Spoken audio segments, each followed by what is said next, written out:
Hello दोस्तों। मैं unit and dimension का सीरीज देख रहा था। उसमें मैंने सिस्टम ऑफ यूनिट, पहले डिफिनीशन यूनिट का बताया, फिर डायमेंशन का डिफिनीशन बताया, उसको रिप्रेजेंट कैसे करते हैं। उसके बाद सिस्टम ऑफ यूनिट बताया, उसमें SI system, CGS system, MKS system बताया था। फिर उसके बाद हम क्या बताए, एप्लीकेशन ऑफ द डायमेंशन।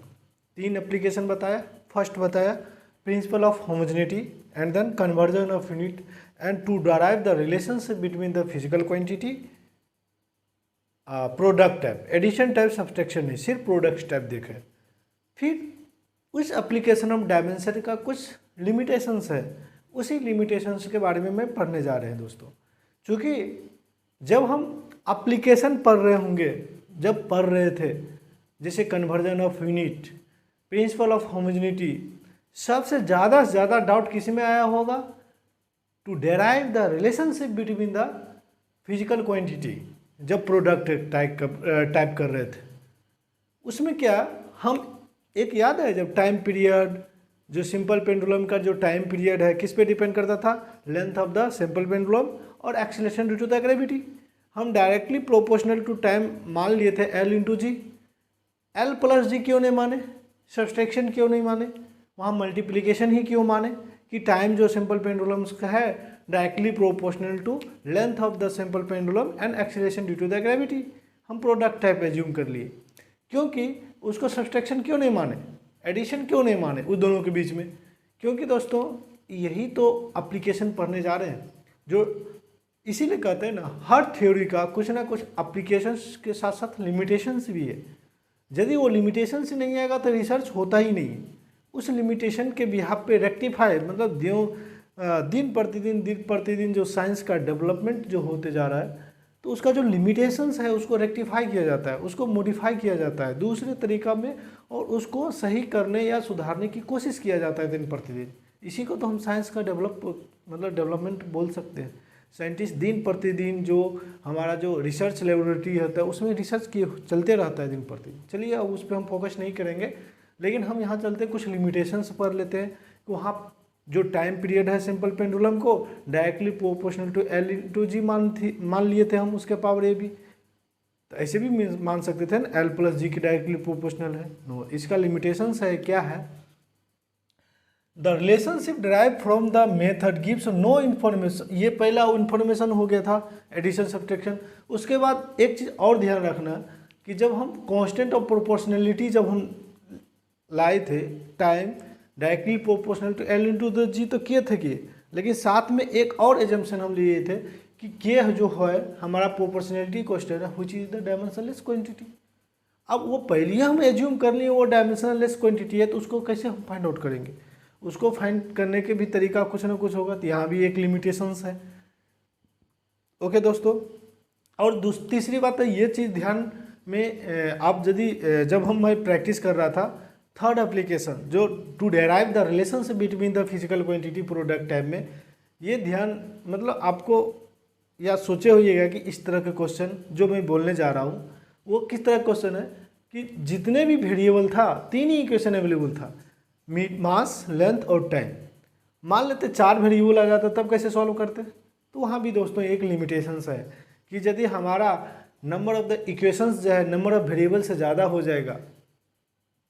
जाएगा तो हम सॉल्व नहीं कर सकते हैं दोस्तों। तो इसीलिए दोस्तों हमारा नंबर ऑफ द इक्वेशन तो 3 ही है, लेकिन वेरिएबल 4 हो जाएगा, 5 हो जाएगा, तो कैसे सॉल्व कर सकते, नहीं कर सकते। तो वहाँ भी हमारा डायमेंशनल एनालिसिस का क्या है दोस्तों, लिमिटेशंस है। तो इसी चारों को हम क्या करते हैं एक स्टेटमेंट देख लेते हैं साइंटिफिक वे में क्या है, फिर उसका कुछ प्रैक्टिस देख लेंगे ताकि इसका भी कंसेप्ट क्लियर हो जाए, ताकि हमारा जो थर्ड एप्लीकेशन का कुछ ना कुछ एजम्पशंस है, कुछ ना कुछ जो लिमिटेशंस है, उसको भी ध्यान में रख करके हम बड़े से बड़े क्वेश्चन को डील कर सकते हैं दोस्तों। ओके दोस्तों, तो वो जो डाउट आया होगा उस टाइम, ये डाउट इसमें क्लियर हो जाएगा। ओके दोस्तों, तो पहला एजम्पशन जो हमारा दोस्तों, the relationship derived from this method gives the no information about the dimensionless constant के। तो हम एक चीज़ ध्यान में होगा आपको, जो time period directly proportional to L के पावर A G के पावर B माने थे, जो भी हो, एक प्रोपोर्शनलिटी कांस्टेंट के एज्यूम किए थे एल के पावर ए जी के पावर बी, डायमेंशन एनालिसिस ए और बी की वैल्यू निकाले थे, लेकिन के की वैल्यू एज्यूम कर लिए थे, लेकिन के की वैल्यू हम यहाँ से कैलकुलेट नहीं कर पाए क्योंकि वो डायमेंशनलेस एज्यूम कर लिए थे, क्योंकि ये कांस्टेंट ऑफ प्रोपोर्शनलिटी है। तब हम इस वैल्यू को हम कैसे फाइंड आउट करेंगे? फाइंड आउट करने का बहुत सा तरीका है। इसको हम एक्सपेरिमेंटल तरीका से फाइंड आउट करते हैं, ना कि डायमेंशनल एनालिसिस से फाइंड आउट करते हैं। कैसे करते हैं? एक सिंपल पेंडुलम है जिसका लेंथ तो नोन होगा, हम उसको क्या कर डिस्प्लेस देंगे, acceleration due to the gravity भी पता है। अब शॉर्ट ड्यू जो हम टाइम इंटरवल में फाइंड आउट कर लेंगे, टाइम पता है, जी पता है, लेंथ पता है, तो यहाँ से एक्सपेरिमेंट इस एक्सप्रेशन में ये तीनों वैल्यू नोन हो गया, टी, एल और जी, तो वहाँ से हमारा के की वैल्यू फाइंड आउट हो जाएगा। तो एक्सपेरिमेंटल से हम क्या करते हैं, के की वैल्यू फाइंड आउट कर सकते हैं एक्सपेरिमेंटल से। एक्सपेरिमेंट से हम फाइंड आउट कर सकते हैं, डायमेंशनल एनालिसिस से हम के की वैल्यू फाइंड आउट नहीं कर सकते, क्योंकि पहले ही इसको हम डायमेंशनलेस क्वांटिटी एज्यूम कर लिए थे जब हम इसको एनालिसिस कर रहे थे। ये मेरा लिमिटेशंस है। फिर सेकेंड लिमिटेशंस क्या है? The dimensionless quantity to be derived must be multiplication type, can't be derived relationship addition subtraction। Addition subtraction को हम कभी भी हम ड्राइव नहीं कर सकते इस तरह का। कैसे हो गया? जैसे हम ये भी ध्यान रखो, time period directly proportional to L के पावर ए जी के पावर बी। हम प्रोडक्ट ही क्यों लिए?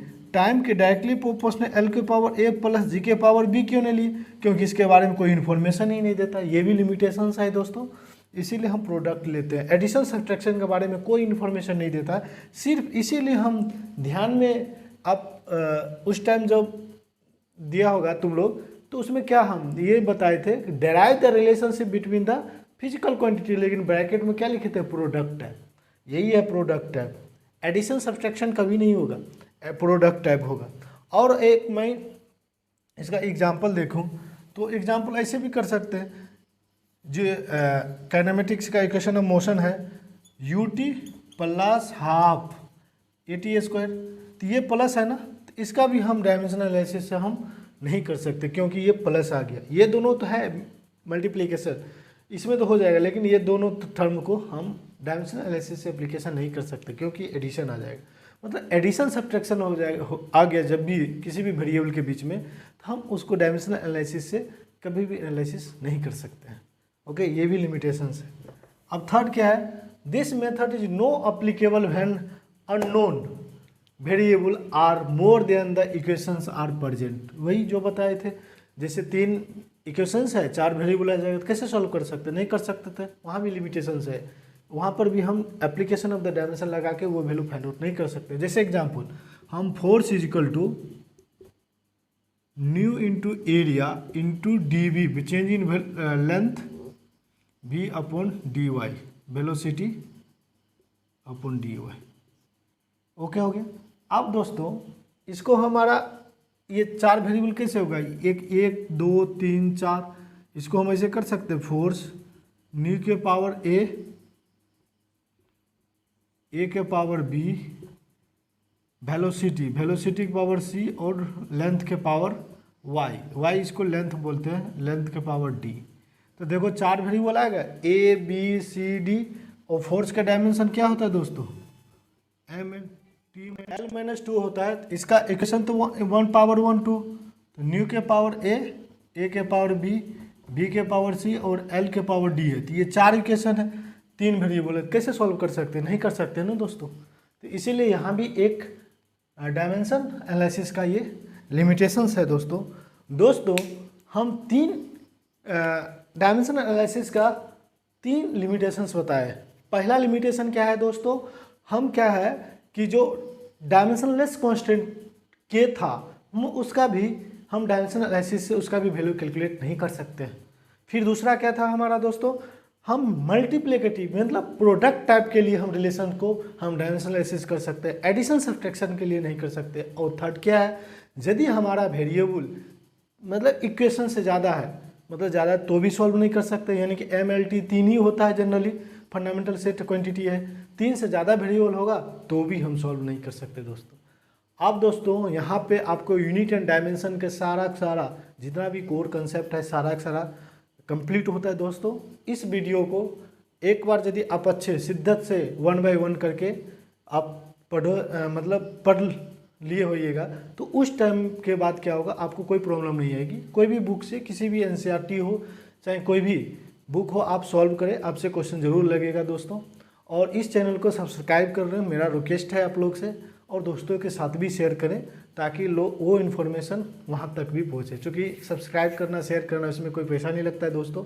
इस तरह के इन्फॉर्मेटिव वीडियो आप लोग दोस्तों तक भी पहुँचे, यही मेरा उम्मीद है, यही मेरा कैंपेनिंग है। ओके दोस्तों, so wish you best luck, thank you.